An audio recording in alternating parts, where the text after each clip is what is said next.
ਵਾਹਿਗੁਰੂ ਸਾਹਿਬ JIO. ਇੱਕ ਓੰਕਾਰ ਸਤਿਨਾਮ ਕਰਤਾ ਪੁਰਖ ਨਿਰਭਉ ਨਿਰਵੈਰ ਅਕਾਲ ਮੂਰਤ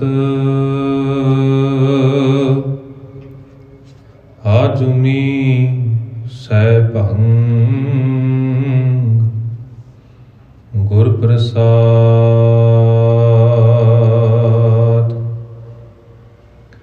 ਸ਼੍ਰੀ ਨਾਨਕ ਪਦ ਪੰਕਜ ਬੰਦਨ ਪਦ ਪੰਕਜ ਬੰਦਨਾ ਸਿਮਰੋ ਅੰਗਦ ਦੁਖ ਨਿਕੰਦਨਾ।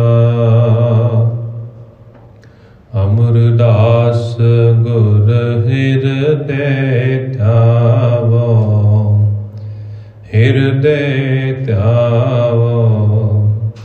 ਸ਼੍ਰੀ ਗੁਰੂ ਰਾਮਦਾਸ ਗੁਣ ਗਾਵੋ। ਸ਼੍ਰੀ ਅਰਜਨ ਬਿਗਨਨ ਕੇ ਨਾਸ਼ਕ ਬਿਗਨਨ ਕੇ ਨਾਸ਼ਕ। ਹਰ ਗੋਬਿੰਦ ਸੁਭ ਸਮਤ ਪ੍ਰਕਾਸ਼ਕ। ਸ਼੍ਰੀ ਹਰਿ ਰਾਇ ਨਮੋ ਕਰ ਜੋਰੀ ਨਮੋ ਕਰ ਜੋਰੀ। ਗੁਰ ਹਰਿ ਕ੍ਰਿਸ਼ਨ ਮਨਾਏ ਬਹੋਰੀ। ਤੇਗ ਬਹਾਦਰ ਪਰਮ ਕਿਰਪਾਲਾ ਪਰਮ ਕਿਰਪਾਲਾ। ਸ਼੍ਰੀ ਗੁਰੂ ਗੋਬਿੰਦ ਸਿੰਘ ਵਿਸਾਲਾ। ਤਰੋਂ ਤਰਾ ਪਰ ਪੁਨ ਪੁਨ ਸੀਸਾ ਪੁਨ ਪੁਨ ਸੀਸਾ। ਬੰਦੋਂ ਬਾਰ ਬਾਰ ਜਗਦੀਸਾ। ਜਿਸ ਮਹਿ ਅੰਮ੍ਰਿਤ ਗਿਆਨ ਹੈ ਮਾਨਕ ਭਗਤ ਬੈਰਾਗ। ਸ਼੍ਰੀ ਗੁਰੂ ਗ੍ਰੰਥ ਸਾਹਿਬ ਉਦਦ ਬੰਦੋਂ ਕਰ ਅਨੁਰਾਗ। ਏਕ ਓੰਕਾਰ ਸਤਿਗੁਰੂ ਤਿਹ ਪ੍ਰਸਾਦ ਸਤ ਹੋਏ। ਵਾਹਿਗੁਰੂ ਜੀ ਕੀ ਫਤਿਹ। ਬਿਘਨ ਬਿਨਾਸਨ ਸੋਏ। ਵਾਹਿਗੁਰੂ ਜੀ ਕੀ ਫਤਿਹ। ਬਿਘਨ ਬਿਨਾਸਨ ਸੋਏ। ਚੌਪਈ ਕਵੀ ਕਹੈ ਜਾਂ ਕੋ ਸੁਨ ਟੀਕਾ। ਸ੍ਰੀ ਮੁਖ ਨਿਕਸਿਓ ਕਲ ਪਦ ਨਿਕਾ। ਜੁਗੋ ਜੁਗ ਅਟਲ ਚਬਰ ਸ਼ਬਰ ਤਖਤ ਦੇ ਮਾਲਕ ਗੁਰਤਾ ਗੱਦੀ ਤੇ ਬਿਰਾਜਮਾਨ ਧੰਨ ਧੰਨ ਸਾਹਿਬ ਸ੍ਰੀ ਗੁਰੂ ਗ੍ਰੰਥ ਸਾਹਿਬ ਜੀ ਮਹਾਰਾਜ ਜੀ ਦੀ ਪਾਵਨ ਪਵਿੱਤਰ ਹਜ਼ੂਰੀ ਅੰਦਰ ਸੰਧਿਆ ਵੇਲੇ ਦੀਵਾਨਾਂ ਦੌਰਾਨ ਹਾਜ਼ਰੀਆਂ ਭਰ ਰਹੇ ਸਤਿਕਾਰਯੋਗ ਸਤਸੰਗੀ ਜਨੋ। ਸਤਿਗੁਰਾਂ ਜੀ ਦੀ ਅਪਾਰ ਬਖਸ਼ਿਸ਼ ਹੈ, ਸਤਿਗੁਰਾਂ ਜੀ ਦੀ ਅਪਾਰ ਰਹਿਮਤ ਹੋਈ ਹੈ। ਜਿੱਥੇ ਅਸੀਂ ਰੋਜ਼ਾਨਾ ਆਪਣੀ ਜ਼ਿੰਦਗੀ ਦੀ ਕਾਰ ਕਰਦੇ ਹਾਂ, ਕੁਝ ਸਮਾਂ ਸਤਿਗੁਰਾਂ ਜੀ ਦੀ ਪਾਵਨ ਹਜ਼ੂਰੀ ਦੇ ਅੰਦਰ ਜੁੜ ਮਿਲ ਬੈਠ ਕੇ ਆਪਣੇ ਇਸ ਸਮੇਂ ਨੂੰ ਸਫਲਾ ਕਰਨ ਦੇ ਵਾਸਤੇ ਜਿੱਥੇ ਸਤਿਗੁਰਾਂ ਜੀ ਦੀ ਅੰਮ੍ਰਿਤਮਈ ਬਾਣੀ ਦਾ ਕੀਰਤਨ ਸਰਵਣ ਕਰਦੇ ਹਾਂ, ਉਸ ਦੇ ਤਹਿਤ ਧੰਨ ਗੁਰੂ ਨਾਨਕ ਸਾਹਿਬ ਜੀ ਮਹਾਰਾਜ ਜੀ ਦੇ ਪਾਵਨ ਇਤਿਹਾਸ ਤੋਂ ਜਾਣੂ ਹੋਣ ਦਾ ਵੀ ਯਤਨ ਕਰਦੇ ਹਾਂ। ਆਓ ਅੱਜ ਦੇ ਪ੍ਰਸੰਗ ਦੀ ਆਰੰਭਤਾ ਕਰਨ ਤੋਂ ਪਹਿਲਾਂ ਕੁਝ ਪੰਛੀ ਝਾਤ ਕੱਲ ਦੇ ਦੀਵਾਨਾਂ ਅੰਦਰ ਮਾਰ ਲੈਂਦੇ ਹਾਂ, ਤਾਂ ਜੋ ਸਾਨੂੰ ਅੱਜ ਦਾ ਇਹ ਪ੍ਰਸੰਗ ਸਮਝਣ ਦੇ ਵਿੱਚ ਕੋਈ ਪਰੇਸ਼ਾਨੀ ਨਾ ਆਵੇ। ਪਿਛਲੇ ਦਿਨਾਂ ਤੋਂ ਅਸੀਂ ਸ਼੍ਰੀ ਗੁਰੂ ਪ੍ਰਤਾਪ ਸੂਰਜ ਗ੍ਰੰਥ ਦੇ ਵਿੱਚੋਂ ਸ਼੍ਰੀ ਗੁਰੂ ਨਾਨਕ ਪ੍ਰਕਾਸ਼ ਦੇ ਪੂਰਬ ਰਾਤ ਦੇ ਅਧਿਆਇ 6ਵੇਂ ਦੀ ਕਥਾ ਆਰੰਭ ਕੀਤੀ ਸੀ,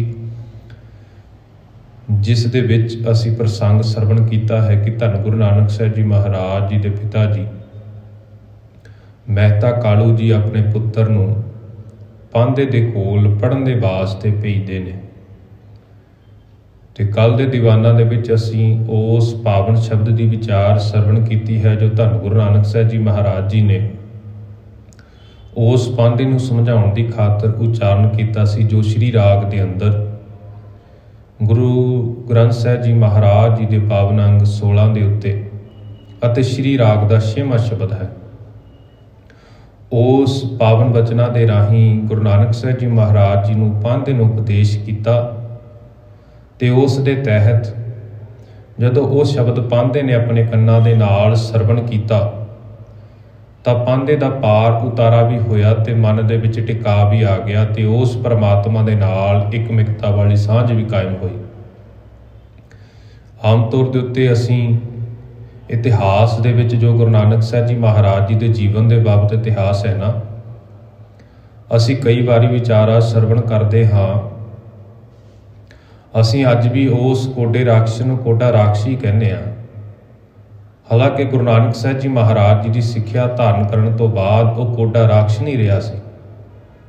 ਸੱਜਣ ਠੱਗ ਨੂੰ ਅੱਜ ਵੀ ਸੱਜਣ ਠੱਗ ਕਹਿੰਦੇ ਹਾਂ, ਪਰ ਸੱਜਣ ਠੱਗ ਗੁਰੂ ਨਾਨਕ ਸਾਹਿਬ ਜੀ ਮਹਾਰਾਜ ਜੀ ਦੀ ਸਿੱਖਿਆ ਧਾਰਨ ਕਰਨ ਤੋਂ ਬਾਅਦ ਸੱਜਣ ਠੱਗ ਨਹੀਂ ਰਿਹਾ, ਸਗੋਂ ਗੁਰੂ ਨਾਨਕ ਸਾਹਿਬ ਜੀ ਮਹਾਰਾਜ ਜੀ ਦੇ ਦੱਸੀ ਹੋਈ ਬਾਣੀ, ਦੱਸੀ ਹੋਈ ਸਿਫਤ ਸਲਾਹ ਦਾ ਹੀ ਪ੍ਰਚਾਰ ਪ੍ਰਸਾਰ ਕਰਦਾ ਰਿਹਾ ਤੇ ਆਪਣੇ ਜੀਵਨ ਨੂੰ ਵੀ ਸਚਿਆਰਾ ਬਣਾਇਆ। ਅਸੀਂ ਆਮ ਤੌਰ ਦੇ ਉੱਤੇ ਇਹਨਾਂ ਸੱਜਣਾ ਦੇ ਇਨਾਮ ਪੜ੍ਹਦੇ ਹਾਂ ਤਾਂ ਇਤਿਹਾਸ ਦੇ ਵਿੱਚ ਅੱਜ ਵੀ ਅਸੀਂ ਇਹਨਾਂ ਨੂੰ ਕੋਡਾ ਰਾਖਸ਼ ਜਾਂ ਸੱਜਣ ਠੱਗ ਕਹਿ ਕੇ ਹੀ ਯਾਦ ਕਰਦੇ ਹਾਂ, ਪਰ ਅਸੀਂ ਆਪਣੇ ਜੀਵਨ ਦੇ ਵਿੱਚ ਕੋਈ ਬਦਲਾਵ ਲਿਆਉਣ ਨੂੰ ਤਿਆਰ ਨਹੀਂ। ਉਹਨਾਂ ਨੇ ਗੁਰੂ ਨਾਨਕ ਸਾਹਿਬ ਜੀ ਮਹਾਰਾਜ ਜੀ ਦੇ ਅੱਖੀਂ ਦਰਸ਼ਨ ਵੀ ਕੀਤੇ, ਗੁਰੂ ਸਾਹਿਬ ਜੀ ਤੋਂ ਪਾਵਨ ਵਚਨ ਵੀ ਸਰਵਣ ਕੀਤੇ ਤੋਂ ਆਪਣਾ ਪਾਰ ਉਤਾਰਾ ਕਰਵਾਇਆ, ਆਪਣਾ ਜੀਵਨ ਸਚਿਆਰਾ ਕੀਤਾ, ਜੀਵਨ 'ਚ ਬਦਲਾਵ ਲਿਆਂਦਾ। ਪਰ ਅਸੀਂ ਰੋਜ਼ਾਨਾ ਹੀ ਗੁਰੂ ਘਰ ਦੇ ਵਿੱਚ ਹਾਜ਼ਰੀਆਂ ਵੀ ਭਰਦੇ ਹਾਂ, ਬਾਣੀ ਵੀ ਸਰਵਣ ਕਰਦੇ ਹਾਂ। ਸ਼ਾਇਦ ਜੇਕਰ ਅਸੀਂ ਆਪਣੇ ਅੰਦਰ ਝਾਤ ਮਾਰਾਂਗੇ ਤਾਂ ਕੋਡੇ ਰਾਖਸ਼ ਤੇ ਸੱਜਣ ਠੱਗ ਨਾਲੋਂ ਵੀ ਭੈੜੀ ਬਿਰਤੀ ਸਾਡੇ ਮਨਾਂ ਦੀ ਹੈ। ਇਸੇ ਤਰ੍ਹਾਂ ਗੁਰੂ ਨਾਨਕ ਸਾਹਿਬ ਜੀ ਮਹਾਰਾਜ ਜੀ ਨੇ ਇਸ 6 ਸਾਲ 7 ਸਾਲ ਦੀ ਉਮਰ ਦੇ ਵਿੱਚ ਪਾਂਧੇ ਪ੍ਰਤੀ ਉਪਦੇਸ਼ ਕੀਤਾ ਸੀ ਕਿ ਹੇ ਪਾਂਧੇ, ਮੰਨਿਆ ਤੂੰ ਦੁਨਿਆਵੀ ਤੌਰ ਦੇ ਉੱਤੇ ਬਹੁਤ ਪੜ੍ਹਾਈ ਹਾਸਲ ਕੀਤੀ ਹੈ, ਬਹੁਤ ਵਧੀਆ ਵਿੱਦਿਆ ਕਰਾਨਾ, ਪਰ ਤੇਰੇ ਜੀਵਨ ਦੇ ਵਿੱਚ ਜੇਕਰ ਦੁੱਖ ਆ ਜਾਵੇ ਤਾਂ ਕੀ ਇਸ ਦੁੱਖ ਦੀ ਤਿਆਰੀ ਵੀ ਤੈਅ ਕੀਤੀ ਹੋਈ ਹੈ? ਤਾਂ ਸਤਿਗੁਰੂ ਜੀ ਨੇ ਉਸ ਨੂੰ ਸਮਝਾਉਣਾ ਕੀਤਾ ਸੀ ਕਿ ਆਪਣੇ ਜੀਵਨ ਦੇ ਵਿੱਚੋਂ ਮੋਹ ਦਾ ਤਿਆਗ ਕਰਕੇ, ਲਾਲਚ ਨੂੰ ਸਾੜ ਦੇ, ਮੋਹ ਨੂੰ ਸਾੜ ਕੇ ਆਪਣੀ ਬੁੱਧੀ ਨੂੰ ਇੱਕ ਸਿਆਹੀ ਬਣਾ ਤੇ ਆਪਣੀ ਮੱਤ ਦੇ ਉੱਤੇ ਕਾਗਜ਼ ਬਣਾ ਕੇ ਇਸ ਦੇ ਉੱਤੇ ਪ੍ਰੇਮ ਦੇ ਨਾਲ ਗੁਰੂ ਤੋਂ ਪੁੱਛ ਕੇ ਵਿਚਾਰ ਲਿਖ। ਜੋ ਗੁਰੂ ਕਹਿੰਦਾ ਹੈ ਉਹ ਵਿਚਾਰ ਆਪਣੀ ਮੱਤ ਦੇ ਅੰਦਰ ਧਾਰਨ ਕਰ, ਉਸ ਵਿਚਾਰ ਦੇ ਉੱਤੇ ਚੱਲਣਾ ਸ਼ੁਰੂ ਕਰ। ਤੇ ਫਿਰ ਪਾਤਸ਼ਾਹ ਜੀ ਨੇ ਸਮਝਾਉਣਾ ਕੀਤਾ ਸੀ ਕਿ ਇਹੋ ਜਿਹਾ ਲੇਖਾ ਲਿਖ ਵੀ ਜੇਕਰ ਤੇਰੇ ਜੀਵਨ ਦੇ ਵਿੱਚ ਆਤਮਿਕ ਤੌਰ ਦੇ ਉੱਤੇ ਤੈਨੂੰ ਮੌਤ ਵੀ ਸਹੇੜਨੀ ਪਵੇ ਨਾ, ਜੇਕਰ ਤੇਰੇ ਜੀਵਨ ਦੇ ਵਿੱਚ ਕਿਤੇ ਵਿਕਾਰ ਹਾਵੀ ਵੀ ਹੋਣ, ਤੇਰੇ ਜੀਵਨ ਦੇ ਵਿੱਚ ਕਿਤੇ ਲਾਲਚ ਵੀ ਆਵੇ ਨਾ, ਤਾਂ ਤੂੰ ਇਸ ਲੇਖੇ ਦੇ ਨਾਲ ਉਸ ਲਾਲਚ ਦੇ ਵਿੱਚੋਂ ਛੁੱਟ ਸਕੇ, ਲਾਲਚ ਤੋਂ ਛੁਟਕਾਰਾ ਪਾ ਸਕੇ। ਇਹ ਵਿਚਾਰਾਂ ਅਸੀਂ ਕੱਲ੍ਹ ਦੇ ਦੀਵਾਨਾਂ ਦੇ ਵਿੱਚ ਸਰਵਣ ਕੀਤੀਆਂ ਸਨ। ਆਓ ਜੋ ਅੱਜ ਦਾ ਪ੍ਰਸੰਗ ਦੀ ਲੜੀ ਹੈ, ਅਸੀਂ ਆਰੰਭ ਕਰਨ ਤੋਂ ਪਹਿਲਾਂ ਕਲਗੀਧਰ ਪਿਤਾ ਜੀ ਵੱਲੋਂ ਬਖਸ਼ੀ ਹੋਈ ਫਤਿਹ ਦੇ ਨਾਲ ਸਾਂਝ ਪਾਈਏ ਜੀ।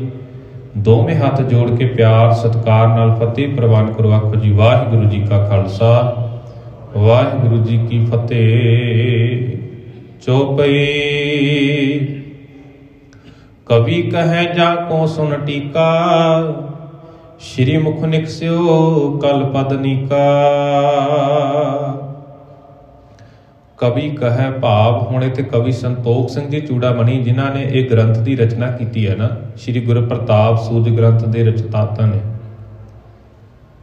ਉਹ ਕਵੀ ਜੀ ਆਖਦੇ ਨੇ, ਕਵੀ ਕਹਿਣ ਲੱਗਾ ਕਿ ਹੁਣ ਜਿਹੜਾ ਸ਼ਬਦ ਗੁਰੂ ਨਾਨਕ ਸਾਹਿਬ ਜੀ ਮਹਾਰਾਜ ਜੀ ਨੇ ਉਚਾਰਨ ਕੀਤਾ ਸੀ ਨਾ ਆਪਣੇ ਮੁਖਾਰਬਿੰਦ ਤੋਂ, ਆਪਣੀ ਪਾਵਨ ਰਚਨਾ ਤੋਂ ਉਚਾਰਨ ਕੀਤਾ ਸੀ, ਹੁਣ ਉਹਦੇ ਅਰਥ ਸੁਣੋ। ਉਹ ਮੈਂ ਤੁਹਾਨੂੰ ਅਰਥ ਸੁਣਾਉਂਦਾ ਹਾਂ। ਪੂਰਾ ਸਾਰਦਾ ਪੁਰੀ ਸੁਹਾਵੇ, ਪਦਵੀ ਪਰਾ ਜਾਸ ਤੇ ਪਾਵੇ। ਕਹਿੰਦੇ ਜਿਹੜੇ ਉਹਨਾਂ ਦੀ ਉਚਾਰਨ ਕੀਤੀ ਹੋਈ ਪਾਵਨ ਬਾਣੀ, ਤੁਰਕੀ ਬਾਣੀ ਹੈ ਨਾ, ਉਹ ਬੜੀ ਹੀ ਸੁਹਾਵਣੀ ਹੈ ਕਿ ਜਿਸ ਕਰਕੇ ਉਹਨਾਂ ਨੇ ਧਰਤੀ ਦੇ ਉੱਤੇ ਉੱਚੀ ਪਦਵੀ ਪ੍ਰਾਪਤ ਕਰ ਲਈ। ਜਿਹੋ ਜਿਹੀ ਉਹਨਾਂ ਨੇ ਸਿਫਤ ਸਲਾਹ ਦੀ ਬਾਣੀ ਦਾ ਉਪਦੇਸ਼ ਲੋਕਾਂ ਨੂੰ ਦੇਣਾ ਸ਼ੁਰੂ ਕਰ ਦਿੱਤਾ ਨਾ, ਇਸ ਕਾਰਨ ਲੋਕਾਂ ਦੇ ਮਨਾਂ ਦੇ ਵਿੱਚ ਵੀ ਇਹਨਾਂ ਦੀ ਥਾਂ ਬਣ ਗਈ ਤੇ ਸੰਸਾਰ ਦੇ ਵਿੱਚ ਗੁਰੂ ਨਾਨਕ ਸਾਹਿਬ ਜੀ ਮਹਾਰਾਜ ਜੀ ਨੇ ਛੋਟੀ ਉਮਰੇ ਹੀ ਬਹੁਤ ਉੱਚੀ ਪਦਵੀ ਪ੍ਰਾਪਤ ਕਰ ਲਈ ਹੈ। ਦੇਹ ਤਰਾਂ ਜਾਂ ਕਾਰਨ ਤਰਨੀ, ਬੈ ਲਗ ਕਰਨ ਲਗੇ ਸੋ ਕਰਨੀ। ਦੇਹ ਧਰਾ ਜਾਂ ਕਾਰਨ ਧਰਨੀ, ਕਿ ਜਿਸ ਕਾਰਜ ਵਾਸਤੇ, ਜਿਸ ਕੰਮ ਵਾਸਤੇ ਧੰਨ ਗੁਰੂ ਨਾਨਕ ਸਾਹਿਬ ਜੀ ਮਹਾਰਾਜ ਜੀ ਨੇ ਅਵਤਾਰ ਧਾਰਿਆ ਹੈ ਨਾ, ਦੇਹੀ ਰੂਪ ਦੇ ਵਿੱਚ, ਜਿਸ ਕਰਕੇ ਗੁਰੂ ਨਾਨਕ ਸਾਹਿਬ ਜੀ ਮਹਾਰਾਜ ਜੀ ਨੇ ਅਵਤਾਰ ਧਾਰਿਆ ਹੈ ਨਾ, ਬੈ ਲਗ ਦਾ ਭਾਵ ਹੁੰਦਾ ਛੋਟੀ। ਕਹਿੰਦੇ ਵੀ ਉਹ ਕਾਰਜ ਗੁਰੂ ਨਾਨਕ ਸਾਹਿਬ ਜੀ ਮਹਾਰਾਜ ਜੀ ਬਹੁਤ ਛੋਟੀ ਉਮਰ ਦੇ ਵਿੱਚ ਹੀ ਕਰਨ ਲੱਗ ਪਏ ਨੇ। ਬਹੁਤ ਛੋਟੀ ਉਮਰ ਦੇ ਵਿੱਚ ਹੀ ਉਹ ਕਾਰਜ ਕਰਨਾ ਆਰੰਭ ਕਰ ਦਿੱਤਾ ਜਿਸ ਵਾਸਤੇ ਗੁਰੂ ਨਾਨਕ ਸਾਹਿਬ ਜੀ ਮਹਾਰਾਜ ਇਸ ਧਰਤੀ ਉੱਤੇ ਅਵਤਾਰ ਧਾਰਨ ਕਰਕੇ ਆਏ ਨੇ। ਅਨਵਸਥਾ ਉਪਦੇਸ਼ਕ ਕੇ ਦੀ, ਧਰਾ ਅਧੀਰਜ ਸਕੇ ਨਾ ਹੇਰੀ। ਕਹਿੰਦੇ ਵੀ ਜਿਹੜੀ ਛੋਟੀ ਉਮਰ ਸੀ ਨਾ, ਛੋਟੀ ਉਮਰ ਦੇ ਵਿੱਚ ਹੀ ਲੋਕਾਂ ਨੂੰ ਉਪਦੇਸ਼ ਦੇਣਾ ਸ਼ੁਰੂ ਕਰ ਦਿੱਤਾ ਗੁਰੂ ਨਾਨਕ ਸਾਹਿਬ ਜੀ ਮਹਾਰਾਜ ਜੀ ਨੇ, ਕਿ ਹੁਣ ਉਹਨਾਂ ਦੇ ਕੋਲੋਂ ਇਹ ਧਰਤੀ ਦੀ ਵਿਆਕੁਲਤਾ ਜਿਹੜੀ ਹੈ ਨਾ, ਇਹ ਧਰਤੀ ਦੀ ਜਿਹੜੀ ਦੁਰਦਸ਼ਾ ਹੈ, ਗੁਰੂ ਨਾਨਕ ਸਾਹਿਬ ਜੀ ਮਹਾਰਾਜ ਜੀ ਦੇ ਕੋਲ ਦੇਖੀ ਨਹੀਂ ਜਾਂਦੀ। ਗੁਰੂ ਨਾਨਕ ਸਾਹਿਬ ਜੀ ਮਹਾਰਾਜ ਜੀ ਦੇ ਕੋਲ ਸਹੀ ਨਹੀਂ ਜਾਂਦੀ ਇਹ ਧਰਤੀ ਦੀ ਦੁਰਦਸ਼ਾ। ਇਸ ਕਰਕੇ ਧਰਤੀ ਤੇ ਰਹਿਣ ਵਾਲੇ ਕਲਯੁਗ ਜੀਵਾਂ ਦਾ ਪਾਰ ਉਤਾਰਾ ਕਰਨ ਵਾਸਤੇ ਗੁਰੂ ਨਾਨਕ ਸਾਹਿਬ ਜੀ ਮਹਾਰਾਜ ਜੀ ਨੇ ਇਸ ਛੋਟੀ ਉਮਰ ਦੇ ਵਿੱਚ ਹੀ ਕਾਰਜ ਆਰੰਭ ਕਰ ਦਿੱਤਾ, ਲੋਕਾਂ ਨੂੰ ਸੁਧਾਰਨ ਦਾ, ਲੋਕਾਂ ਨੂੰ ਸਿੱਧੇ ਰਾਹੇ ਪਾਉਣ ਦਾ ਕਾਰਜ ਜਿਹੜਾ ਸੀ ਉਹ ਛੋਟੀ ਉਮਰੇ ਹੀ ਆਰੰਭ ਦਿੱਤਾ। ਚੌਪਈ ਪਾਂਦੇ ਪ੍ਰਤ ਪੂਰਬ ਉਪਕਾਰਾ, ਭਵ ਤਾਰਨ ਹਿਤ ਸ਼ਬਦ ਉਚਾਰਾ। ਤੇ ਪਾਤਸ਼ਾਹ ਜੀ ਇੱਥੇ ਜਿਹੜਾ ਸ਼ਬਦ ਉਚਾਰਨ ਕਰਦੇ ਨੇ ਨਾ ਪਾਂਦੇ ਦੇ ਲਈ, ਕਵੀ ਆਖਦਾ ਕਿ ਗੁਰੂ ਨਾਨਕ ਸਾਹਿਬ ਜੀ ਮਹਾਰਾਜ ਜੀ ਨੇ ਜਿਹੜਾ ਪਾਂਦੇ ਦੇ ਲਈ ਸ਼ਬਦ ਉਚਾਰਨ ਕੀਤਾ ਸੀ ਨਾ, ਉਹ ਪਾਂਦੇ ਨੇ ਉਹ ਜਦੋਂ ਸ਼ਬਦ ਸਰਵਣ ਕੀਤਾ, ਉਸ ਦੇ ਨਾਲ ਉਸਦਾ ਸੰਸਾਰ ਸਾਗਰ ਤੋਂ ਪਾਰ ਉਤਾਰਾ ਹੋ ਗਿਆ। ਭਵ ਧਾਰਨ ਹਿਤ ਸ਼ਬਦ ਉਚਾਰਾ, ਕਿ ਉਸ ਦਾ ਸੰਸਾਰ ਸਾਗਰ ਤੋਂ ਪਾਰ ਉਤਾਰਾ ਕਰਨ ਵਾਸਤੇ, ਉਸ ਦਾ ਜੀਵਨ ਸਚਿਆਰਾ ਕਰਨ ਵਾਸਤੇ ਗੁਰੂ ਸਾਹਿਬ ਜੀ ਨੇ ਇਹ ਪਾਂਦੇ ਦੇ ਲਈ ਸ਼ਬਦ ਉਚਾਰਨ ਕੀਤਾ ਸੀ। ਦੇਖੋ ਇਹ ਸ਼ਬਦ ਸੁਣ ਕੇ ਪਾਂਦੇ ਦਾ ਤਾਂ ਪਾਰ ਉਤਾਰਾ ਹੋ ਗਿਆ।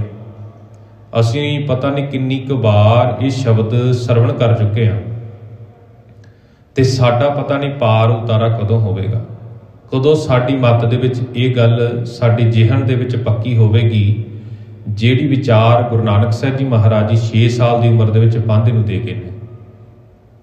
ਅਸਲ ਦੇ ਵਿੱਚ ਅਸੀਂ ਆਮ ਤੌਰ ਦੇ ਉੱਤੇ ਕੀ ਦੇਖਦੇ ਆ ਨਾ, ਸਾਡਾ ਧਾਰਮਿਕ ਢਾਂਚਾ ਜਾਂ ਧਾਰਮਿਕ ਲਿਬਾਸ, ਧਾਰਮਿਕ ਵਿਚਾਰਧਾਰਾ ਇਹੋ ਜਿਹੀ ਹੋ ਗਈ ਵੀ ਅਸੀਂ ਆਮ ਤੌਰ ਦੇ ਉੱਤੇ ਜੇਕਰ ਕੋਈ ਵੀ ਕਾਰਜ ਕਰਦੇ ਆ ਨਾ, ਚਾਹੇ ਉਹ ਨਿਤਨੇਮੇ ਦੀ ਹੀ ਵਿਚਾਰ ਹੋਵੇ, ਅਸੀਂ ਕਹਿੰਦੇ ਵੀ ਅਸੀਂ ਗੁਰੂ ਨੂੰ ਖੁਸ਼ ਕਰਨ ਦੇ ਲਈ, ਪਰਮਾਤਮਾ ਨੂੰ ਖੁਸ਼ ਕਰਨ ਦੇ ਲਈ ਪਰਮਾਤਮਾ ਦੀ ਬੰਦਗੀ ਕਰਦੇ ਹਾਂ। ਪਰ ਕੋਈ ਪੁੱਛਣ ਵਾਲਾ ਇਹ ਹੋਵੇ ਵੀ ਪਰਮਾਤਮਾ ਜਾਂ ਗੁਰੂ ਕਦੇ ਨਾਰਾਜ਼ ਵੀ ਹੁੰਦਾ ਹੈ, ਕਿ ਗੁਰੂ ਰੁੱਸਿਆ ਵੀ ਹੋਇਆ ਹੈ? ਅਸਲ ਦੇ ਵਿੱਚ ਜੋ ਗੁਰੂ ਨਾਨਕ ਸਾਹਿਬ ਜੀ ਮਹਾਰਾਜ ਜੀ ਨੇ ਜਾਂ 10 ਜਾਮਿਆਂ ਦੇ ਵਿੱਚ ਜੋ ਵਿਚਾਰਧਾਰਾ ਸਾਨੂੰ ਦਿੱਤੀ, ਜੋ ਗੁਰੂ ਗ੍ਰੰਥ ਸਾਹਿਬ ਜੀ ਮਹਾਰਾਜ ਜੀ ਦਾ ਫਲਸਫਾ ਸੀ, ਉਹ ਸਾਡੇ ਵਾਸਤੇ ਸੀ, ਉਹ ਮੇਰੇ ਵਾਸਤੇ ਸੀ। ਪਰ ਅਸੀਂ ਆਪਣੇ ਆਪ ਨੂੰ ਵਿੱਚੋਂ ਕੱਢ ਦਿੱਤਾ।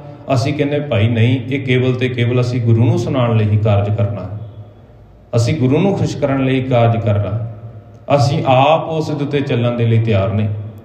ਤੇ ਇਸੇ ਤਰ੍ਹਾਂ ਕਵੀ ਆਖਦਾ ਹੈ ਕਿ ਪਾਂਦੇ ਨੂੰ ਸੰਸਾਰ ਤੋਂ ਉਤਾਰਨ ਦੇ ਲਈ, ਪਾਂਦੇ ਦਾ ਪਾਰ ਉਤਾਰਾ ਕਰਨ ਦੇ ਲਈ, ਪਾਂਦੇ ਦਾ ਉਧਾਰ ਕਰਨ ਦੇ ਲਈ ਗੁਰੂ ਨਾਨਕ ਸਾਹਿਬ ਜੀ ਮਹਾਰਾਜ ਜੀ ਨੇ ਇਹ ਸ਼ਬਦ ਉਚਾਰਨ ਕੀਤਾ। ਚਤੁਰਭੇਦ ਪਰ ਸਾਰ ਲਖਾਇਆ, ਤਰੇ ਸੇ ਨਰ ਸੁਨ ਮਨ ਵਸਾਇਆ।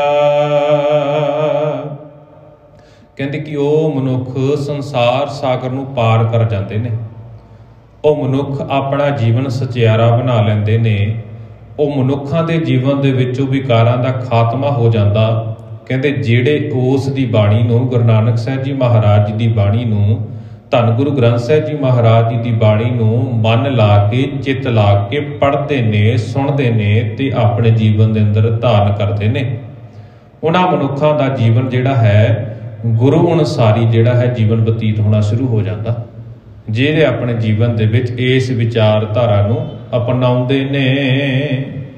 ਦੋਹਰਾ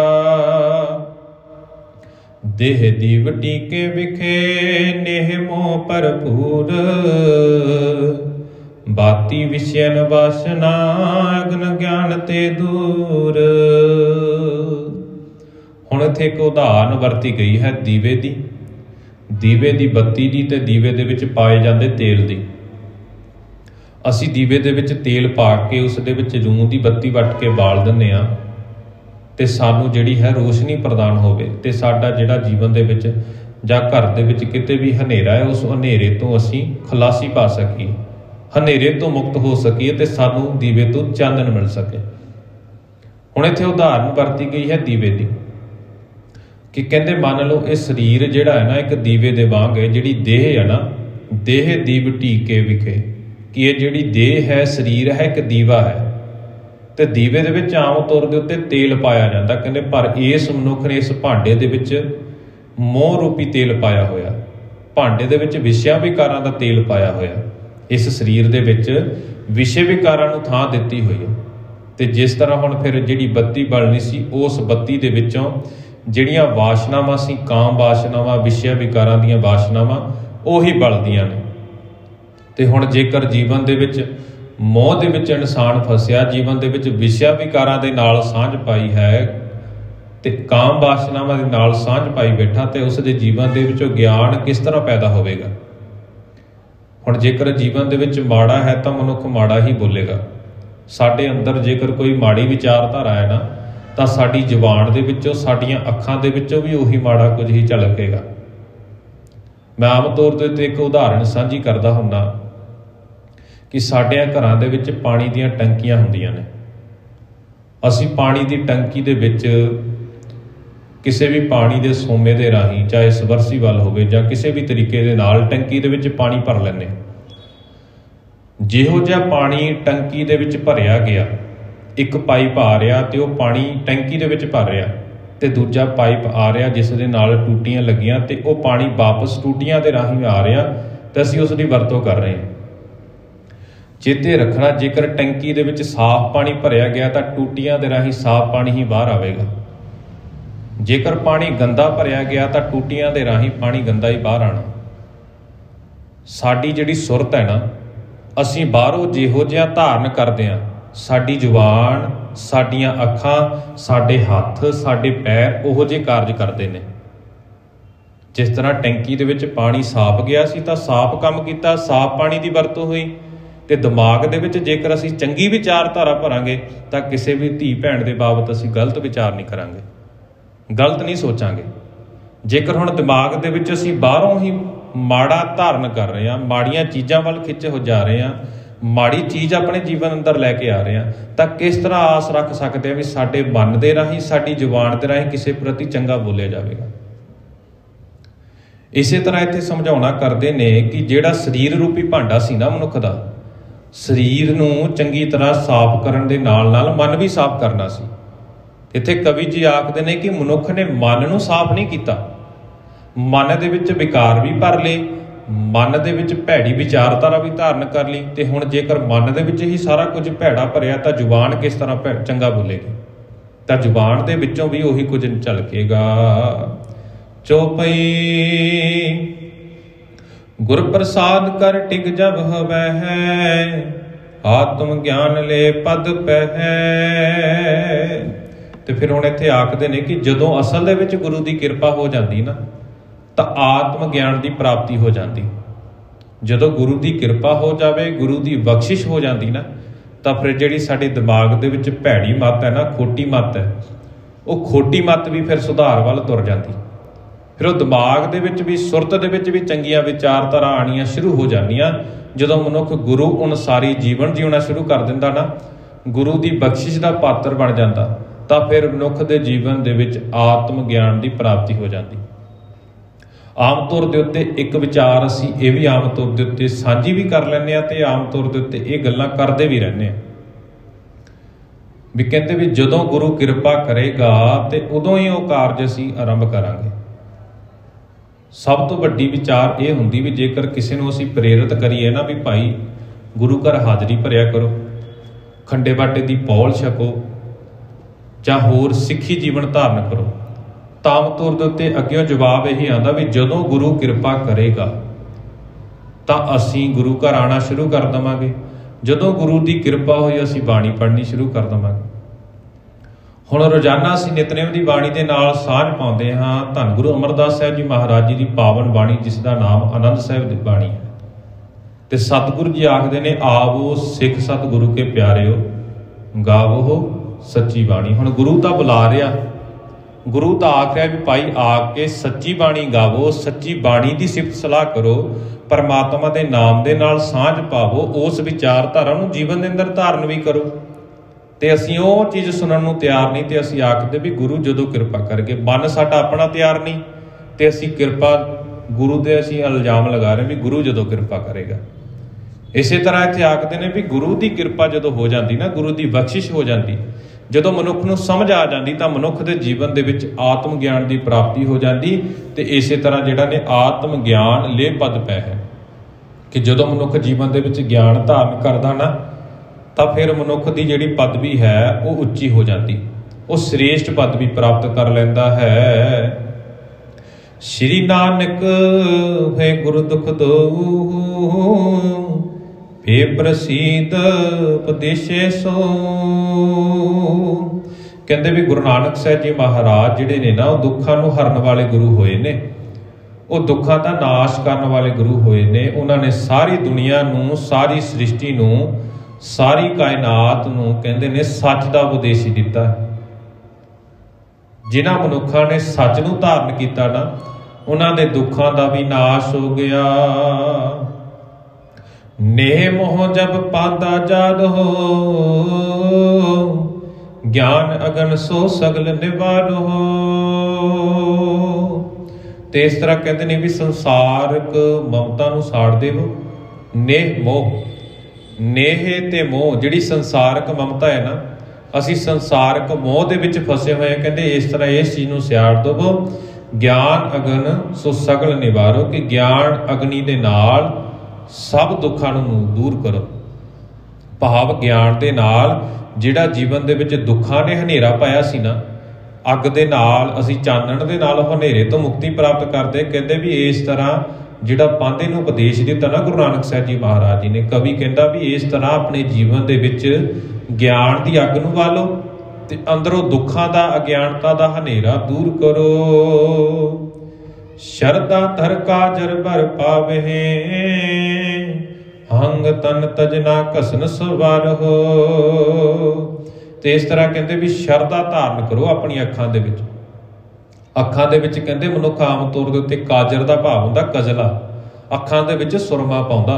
ਕਹਿੰਦੇ ਅੱਖਾਂ ਦੇ ਵਿੱਚ ਸੁਰਮਾ ਜਿਹੜਾ ਪਾਉਂਦੇ ਨੇ ਨਾ, ਉਹਦੀ ਜਗ੍ਹਾ ਸ਼ਰਧਾ ਧਾਰਨ ਕਰੋ ਵੀ ਜਿਹੜੀ ਚੀਜ਼ ਵੀ ਤੁਹਾਨੂੰ ਦਿਸੇ ਉਸ ਦੇ ਪ੍ਰਤੀ ਸ਼ਰਧਾ ਧਾਰਨ ਕਰੋ। ਤੇ ਇਸ ਤਰ੍ਹਾਂ ਕਹਿੰਦੇ ਨੇ ਕਿ ਦੇਹ ਦਾ ਜਿਹੜਾ ਮੋਹ ਹੈ ਨਾ, ਦੇਹ ਦਾ ਲਾਲਚ, ਦੇਹ ਦਾ ਅਭਿਮਾਨ, ਹੰਕਾਰ ਕੀਤਾ ਹੈ, ਉਸ ਨੂੰ ਛੱਡਣਾ ਕਰ ਦਿਓ।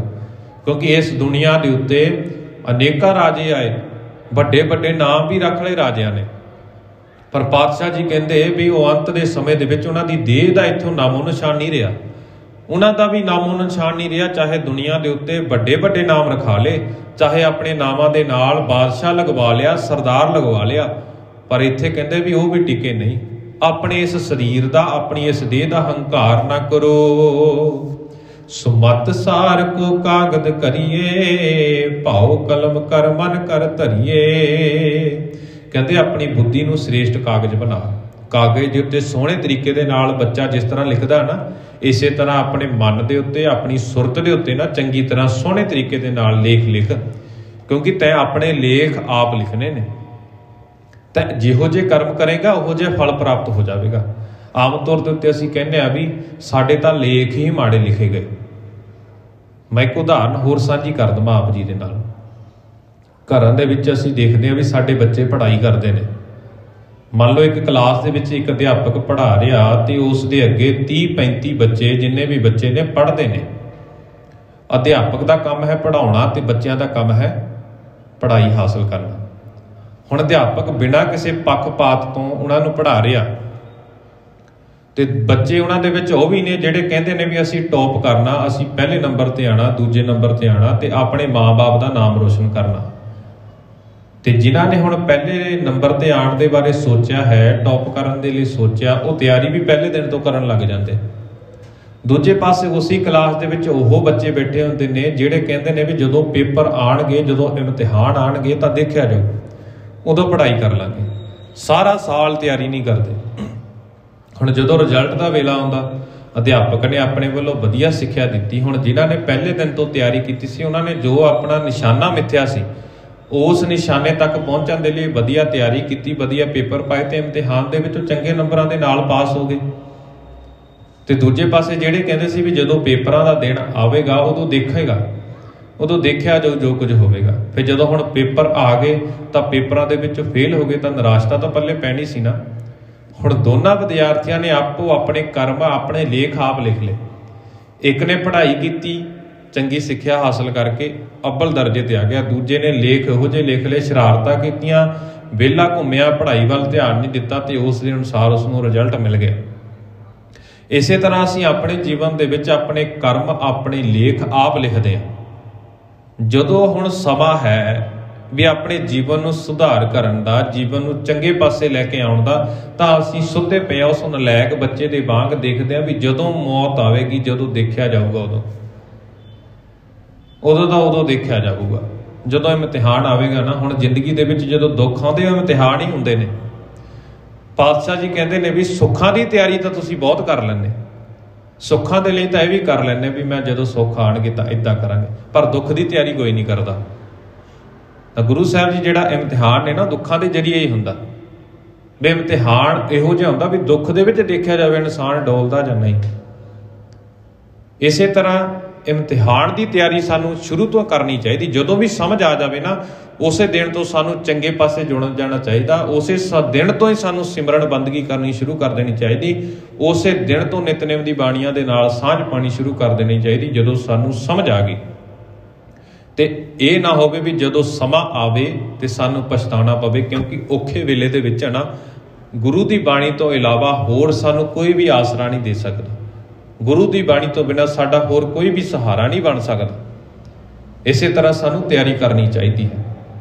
ਤਾਂ ਇਸੇ ਤਰ੍ਹਾਂ ਇੱਥੇ ਸਮਝਾਉਣਾ ਕਰਦੇ ਨੇ ਨਾ ਕਿ ਕਹਿੰਦੇ ਵੀ ਆਪਣੀ ਦੇਹੀ ਦਾ ਹੰਕਾਰ ਛੱਡਣਾ ਚਾਹੀਦਾ ਹੈ ਅਤੇ ਨਾਲ ਹੀ ਨਾਲ ਆਪਣੀ ਬੁੱਧੀ ਨੂੰ ਸ਼੍ਰੇਸ਼ਟ ਕਾਗਜ਼ ਬਣਾਉਣਾ ਚਾਹੀਦਾ। ਬੁੱਧੀ ਨੂੰ ਸਾਫ਼ ਕਰਕੇ ਉਸ ਦੇ ਉੱਤੇ ਭਾਉ ਕਲਮ ਕਰ ਮਨ ਕਰ ਧਰੀਏ ਅਤੇ ਪ੍ਰਭੂ ਦੀ ਪ੍ਰੀਤ ਨੂੰ ਆਪਣੀ ਲੇਖਣੀ ਬਣਾ ਕੇ ਪ੍ਰੇਮ ਭਾਵਨਾ ਦੇ ਨਾਲ ਪ੍ਰਭੂ ਦੀ ਸਿਫਤ ਸਲਾਹ ਗੁਰੂ ਤੋਂ ਪੁੱਛ ਕੇ ਚੰਗੇ ਵਿਚਾਰ ਆਪਣੀ ਮੱਤ ਦੇ ਵਿੱਚ ਲਿਖ।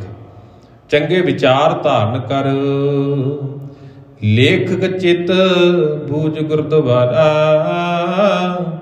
ਲਿਖੀਏ ਸਤਾਸਤ ਵਿਚਾਰਾ। ਤੇ ਕਹਿੰਦੇ ਵੀ ਆਪਣੇ ਮਨ ਨੂੰ ਲੇਖਕ ਬਣਾ। ਹੁਣ ਜਦੋਂ ਮਨ ਲੇਖਕ ਬਣ ਗਿਆ ਤੇ ਲਿਖਾਉਣ ਵਾਲਾ ਗੁਰੂ ਹੋ ਗਿਆ, ਗੁਰੂ ਨੇ ਜੋ ਉਪਦੇਸ਼ ਦਿੱਤਾ, ਮਨ ਨੇ ਉਹੋ ਜਿਹਾ ਲਿਖਣਾ ਸ਼ੁਰੂ ਕਰ ਦਿੱਤਾ, ਤਾਂ ਫਿਰ ਗੁਰੂ ਦੀ ਸਲਾਹ ਲੈ ਕੇ ਕਹਿੰਦੇ ਵਾਹਿਗੁਰੂ ਜੀ ਵਿਚਾਰ ਨੂੰ ਲਿਖੋ, ਵਾਹਿਗੁਰੂ ਦੀ ਵਿਚਾਰ ਨੂੰ ਲਿਖੋ। ਹੁਣ ਗੁਰੂ ਤਾਂ ਕਦੇ ਸਾਨੂੰ ਇਹ ਤਾਂ ਨਹੀਂ ਕਹਿੰਦਾ ਨਾ ਵੀ ਤੁਸੀਂ ਲਾਲਚ ਕਰੋ। ਗੁਰੂ ਇਹ ਤਾਂ ਨਹੀਂ ਕਹਿੰਦਾ ਵੀ ਆਪਣੇ ਬੱਚਿਆਂ ਨੂੰ ਵਧੀਆ ਸਕੂਲੇ ਪੜ੍ਹਾਉਣ ਦੀ ਖਾਤਰ ਕਿਸੇ ਦਾ ਹੱਕ ਮਾਰ ਲਓ, ਕਿਸੇ ਬੱਚਿਆਂ ਦੀ ਪੜ੍ਹਾਈ ਆਪਣੇ ਕਬਜ਼ੇ 'ਤੇ ਕਰ ਲਓ। ਗੁਰੂ ਇਹ ਤਾਂ ਨਹੀਂ ਆਖਦਾ ਨਾ ਵੀ ਆਪਣਾ ਘਰ ਸਵਾਰਨ ਦੇ ਲਈ ਕਿਸੇ ਘਰ ਦੇ ਵਿੱਚ ਕਲੇਸ਼ ਪਵਾ ਦਿਓ, ਕਿਸੇ ਘਰ ਨੂੰ ਉਜਾੜ ਦਿਓ। ਗੁਰੂ ਤਾਂ ਸਗੋਂ ਇਹ ਆਖਦਾ ਵੀ ਭਾਈ ਸਬਰ ਸੰਤੋਖ ਦੇ ਨਾਲ ਜੀਵਨ ਜੇਕਰ ਬਸਰ ਕਰੇਗਾ ਨਾ, ਸੰਤੋਖ ਦੇ ਵਿੱਚ ਰਹਿ ਕੇ, ਸਬਰ ਦੇ ਵਿੱਚ ਰਹਿ ਕੇ, ਮਿਹਨਤ ਇਮਾਨਦਾਰੀ ਦੇ ਨਾਲ ਜੀਵਨ ਬਤੀਤ ਕਰੇਗਾ ਨਾ, ਕਿਸੇ ਵੀ ਚੀਜ਼ ਦੀ ਤੋੜ ਨਹੀਂ ਆਵੇਗੀ। ਹੁਣ ਗੁਰੂ ਤਾਂ ਸਾਨੂੰ ਉਦਮ ਕਰਨ ਦੇ ਲਈ ਕਹਿ ਰਿਹਾ, ਤੇ ਪਰ ਅਸੀਂ ਜ਼ਿੰਦਗੀ ਦੇ ਵਿੱਚ ਵੀ ਸ਼ਾਰਟਕਟ ਅਪਣਾਉਣ ਦੇ ਲਈ ਬਹੁਤ ਕਾਲੇ ਰਹਿੰਦੇ ਹਾਂ। ਜੇ ਅਸੀਂ ਗੁਰੂ ਦੀ ਵਿਚਾਰਧਾਰਾ ਦੇ ਅਨੁਸਾਰ ਆਪਣੇ ਮਨ ਦੇ ਲੇਖ ਲਿਖ ਲਏ ਨਾ, ਤਾਂ ਸਾਨੂੰ ਕਦੇ ਵੀ ਜ਼ਿੰਦਗੀ ਦੇ ਵਿੱਚ ਨਿਰਾਸ਼ਤਾ ਪੱਲੇ ਨਹੀਂ ਪਵੇਗੀ। ਗੁਰੂ ਕਿਰਪਾ ਕਰੇ ਅਸੀਂ ਆਪਣੇ ਜੀਵਨ ਦੇ ਵਿੱਚ ਗੁਰੂ ਨੂੰ ਪੁੱਛ ਕੇ, ਗੁਰੂ ਅਨੁਸਾਰੀ ਆਪਣੀ ਮੱਤ ਨੂੰ ਤਿਆਗ ਕੇ, ਗੁਰੂ ਦੀ ਮੱਤ ਨੂੰ ਧਾਰਨ ਕਰਕੇ ਆਪਣਾ ਜੀਵਨ ਨਿਰਵਾਹ ਕਰਨਾ ਸ਼ੁਰੂ ਕਰ ਦਈਏ, ਤਾਂ ਜੋ ਉਪਦੇਸ਼ ਗੁਰੂ ਸਾਹਿਬ ਜੀ 6 ਸਾਲ ਦੀ ਉਮਰ ਦੇ ਵਿੱਚ ਪਾਂਧੇ ਨੂੰ ਦੇ ਕੇ ਗਏ ਨੇ ਨਾ, ਤਾਂ ਅਸੀਂ ਅੱਜ ਵੀ ਸਮੇਂ ਦੇ ਵਿੱਚ, ਚਾਹੇ ਜਿੰਨੀ ਮਰਜ਼ੀ ਉਮਰ ਹੋ ਗਈ ਹੋਵੇ, ਅਸੀਂ ਅੱਜ ਵੀ ਉਸ ਸ਼ਬਦ ਤੋਂ ਸਿੱਖਿਆ ਹਾਸਲ ਕਰ ਸਕਦੇ ਹਾਂ। ਅਸੀਂ ਸਾਰੇ ਹੀ ਮੋਹ ਦੇ ਵਿੱਚ ਫਸੇ ਹਾਂ, ਚਾਹੇ ਉਹ ਪਰਿਵਾਰ ਦਾ ਮੋਹ ਹੋਵੇ, ਚਾਹੇ ਉਹ ਕੰਮਾਂ ਕਾਜਾਂ ਦਾ ਮੋਹ ਹੋਵੇ, ਤੇ ਇਸ ਮੋਹ ਦੇ ਵੱਸ ਪੈਣ ਕਰਕੇ ਅਸੀਂ ਗੁਰੂ ਤੋਂ ਬੇਮੁਖ ਹੋਏ ਫਿਰਦੇ ਹਾਂ। ਸੋ ਆਓ ਗੁਰਮੁਖ ਪਿਆਰ ਵਾਲਿਓ, ਜਿੱਥੇ ਅੱਜ ਅਸੀਂ ਇਹਨਾਂ ਪਾਵਨ ਪ੍ਰਸੰਗ ਦੀ ਵਿਚਾਰ ਨੂੰ ਸਰਵਣ ਕੀਤਾ, ਤੇ ਕਵੀ ਆਖਦਾ, ਕਵੀ ਅਰਥ ਕਰਕੇ ਸੁਣਾ ਰਹੇ ਨੇ ਕਵੀ ਜੀ, ਗੁਰੂ ਨਾਨਕ ਸਾਹਿਬ ਜੀ ਮਹਾਰਾਜ ਜੀ ਨੇ ਇਹ ਬਚਨ ਕਰ ਦਿੱਤਾ। ਹੁਣ ਆਮ ਤੋਂ ਇੱਕ ਉਦਾਹਰਨ ਮੈਂ ਛੋਟੀ ਜਿਹੀ ਵਰਤਦਾ। ਜਪਜੀ ਸਾਹਿਬ ਦੀ ਬਾਣੀ ਅਸੀਂ ਸਾਰੇ ਪੜ੍ਹਦੇ ਹਾਂ, ਤਾਂ ਕਈ ਵਾਰੀ ਅਸੀਂ 20ਵੀਂ ਪੌੜੀ ਦੀ ਜਦੋਂ ਵਿਚਾਰ ਕਰਦੇ ਨਾ, ਭਰੀਏ ਹੱਥ ਪੈਰ ਤਨ ਦੇ ਪਾਣੀ ਧੋਤਾ ਉਤਰਸ ਕੇ। ਹੁਣ ਸਭ ਨੂੰ ਹੀ ਪਤਾ ਕਿ ਜੇਕਰ ਸਾਡੇ ਹੱਥ ਪੈਰ ਗੰਦੇ ਹੋ ਗਏ, ਅਸੀਂ ਪਾਣੀ ਦੇ ਨਾਲ ਸਾਫ਼ ਕਰਨੇ। ਹੁਣ ਇਹ ਕੋਈ ਵੱਡੀ ਗੱਲ ਤਾਂ ਨਹੀਂ ਨਾ।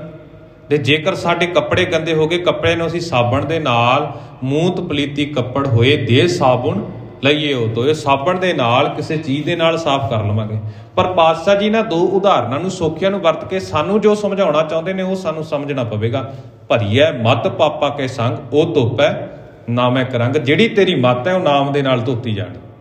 ਉਦਾਹਰਨਾਂ ਤਾਂ ਛੋਟੀਆਂ ਛੋਟੀਆਂ ਵਰਤੀਆਂ, ਪਰ ਉਪਦੇਸ਼ ਪਾਤਸ਼ਾਹ ਨੇ ਬਹੁਤ ਵੱਡਾ ਦੇ ਦਿੱਤਾ। ਹੁਣ ਉਦਾਹਰਨਾਂ ਛੋਟੀਆਂ ਵਰਤੀਆਂ ਸੀ ਵੀ ਪਾਂਧੇ ਤੂੰ ਲੋਕਾਂ ਨੂੰ ਲਾਲਚ ਦੇ ਵਿੱਚ ਪੈ ਕੇ ਪੜ੍ਹਾਈ ਕਰਾ ਰਿਹਾ ਨਾ, ਇਹ ਲਾਲਚ ਦੇ ਵੱਸ ਪਈ ਹੋਈ ਪੜ੍ਹਾਈ ਦੇ ਨਾਲ ਕਿਸੇ ਦਾ ਪਾਰ ਉਤਾਰਾ ਨਹੀਂ ਹੋਣਾ। ਜੇਕਰ ਤੂੰ ਲਾਲਚ ਕਰ ਰਿਹਾ, ਤੇਰੇ ਵਿਦਿਆਰਥੀ ਵੀ ਲਾਲਚ ਦੇ ਵੱਸ ਪੈ ਕੇ ਹੀ ਗਾਹਾਂ ਪੜ੍ਹਾਈ ਕਰਵਾਉਣਗੇ। ਕਹਿੰਦੇ ਆਪਣੇ ਜੀਵਨ ਦੇ ਵਿੱਚ ਇਹੋ ਜਿਹਾ ਲੇਖਾ ਲਿਖ ਲਾ ਵੀ ਕਦੇ ਔਖੇ ਵੇਲੇ ਤੈਨੂੰ ਨਿਰਾਸ਼ਤਾ ਨਾ ਪੱਲੇ ਪਵੇ ਵੀ ਹਾਂ ਵੀ ਮੈਂ ਲਾਲਚ ਵੱਸ ਪੈ ਕੇ ਪੜ੍ਹਾ ਰਿਹਾ ਸੀ।